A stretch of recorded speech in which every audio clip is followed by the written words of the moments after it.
नमस्कार, मैं हूं मनोज तेरकर।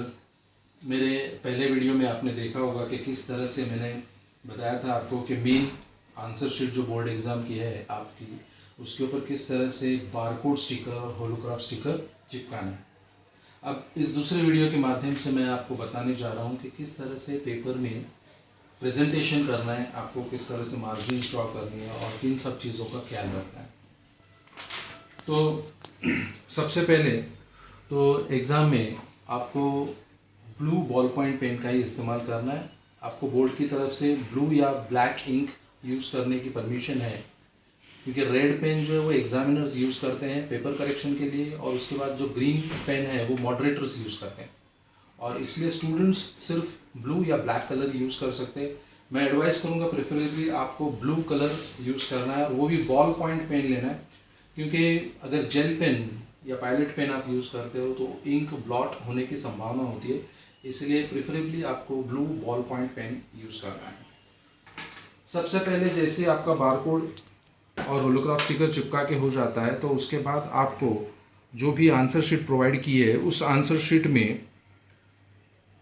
डबल मार्जिन ड्रॉ करनी है। एक मार्जिन ऑलरेडी रहेगी, आपको दूसरी मार्जिन ड्रॉ करनी है, एक लेफ्ट हैंड साइड पर और एक सिंगल मार्जिन जो है वो राइट हैंड साइड पर ड्रॉ करनी है। ऐसा पूरे आंसर पेपर में आपको पहले से ही मार्जिन सारी ड्रॉ करनी है।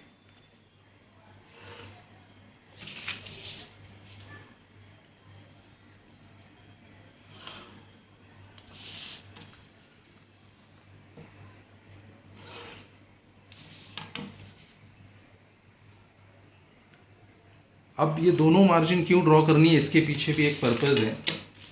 जैसे कि जो लेफ्ट हैंड साइड की मार्जिन है वहाँ पर आपको अंदर पहली मार्जिन में मेन क्वेश्चन नंबर लिखना है, क्वेश्चन नंबर 1 समझो, और जो उसका सब क्वेश्चन है वो उसके दूसरी मार्जिन में लिखना है से 1।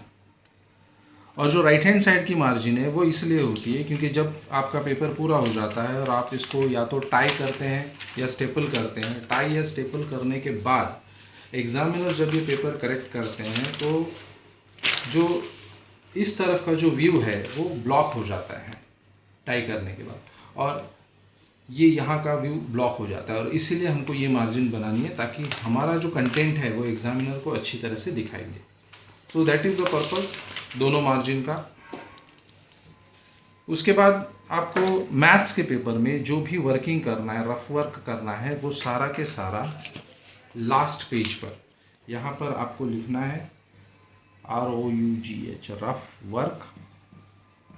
रफ वर्क लिख के यहीं पर आपको जितने भी कैलकुलेशंस है, जो भी रफ वर्क करना है वो सब के सब करना है। जितनी भी गंदगी करनी है पेपर में वो आप लास्ट पेज पर कर सकते हो, लेकिन अंदर थ्रू आउट आपका पेपर नीट एंड टाइडी होना चाहिए। और ये ऑब्वियसली पेंसिल से ये रफ वर्क करना है, ना कि पेन से। फिर उसके बाद अगर समझो मैथ्स में आप कोई इक्वेशन सॉल्व करते हो, for example x² plus 5x minus 6 is equal to 0। Every step हम देयरफॉर से शुरू करेंगे। x², इसके जो फैक्टर्स है 6 1 ज़ा, तो accordingly plus 6x minus 6 equal to 0। Therefore x common लेके x प्लस 6 माइनस 1 कॉमन लेके x plus 6 is equal to 0। Common factor x plus 6 into x minus 1 is equal to 0, therefore x plus 6 is equal to 0, or x minus 1 is equal to 0, therefore x is equal to minus 6 or x is equal to 1। तो ये जो final value हर एक problem में तुमको एक final value मिलती है, और उस फाइनल वैल्यू को हमको अच्छी तरह से बॉक्स में डालना है ताकि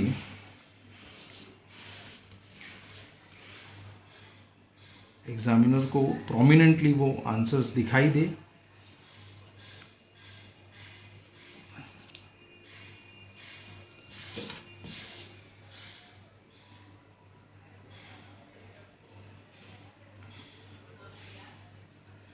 फिर एक सॉल्यूशन होने के बाद अभी जो मैं लाइन बता रहा हूँ वो ऑप्शनल है, वो आपको अगर ड्रॉ करनी है। समय अगर आपके पास समझो 15-20 मिनट बच जाते पेपर सॉल्व होने के बाद, तो आप हर एक आंसर के बाद इस तरह एक हॉरिजॉन्टल लाइन बना सकते हो, ताकि और पेपर में नीटनेस आए।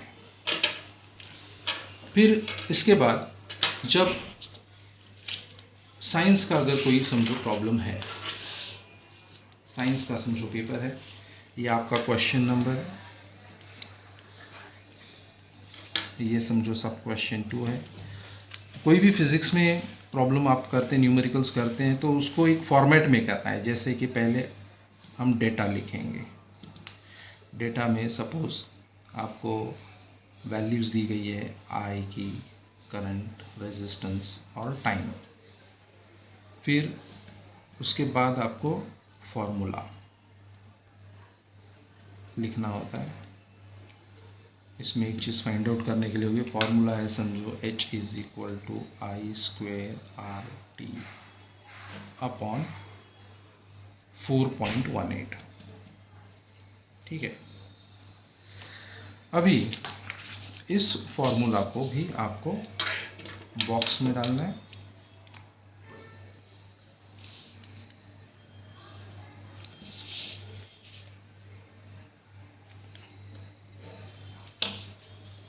साइंस के पेपर में आपके पास सफिशिएंट टाइम होता है, तो आप प्रेजेंटेशन और अच्छे से कर सकते हो। डेटा को डबल अंडरलाइन कर सकते हो यहाँ पर,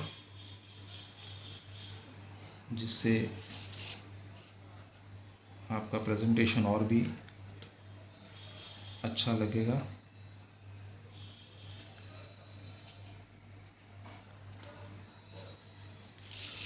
फॉर्मूला लिखने के बाद आपको सब्स्टिट्यूशन करने का रहता है। अगेन इक्वेशन सॉल्व कर रहे हो तो every step will be followed by H. Okay,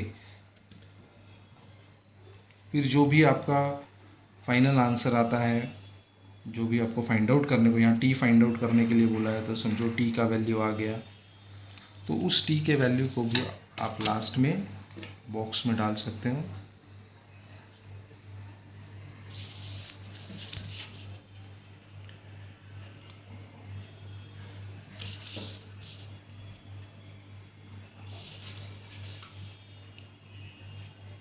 and after getting the value of variable का वैल्यू मिलने का फाइनली फाइनल स्टेटमेंट आपको लिखने का रहता है।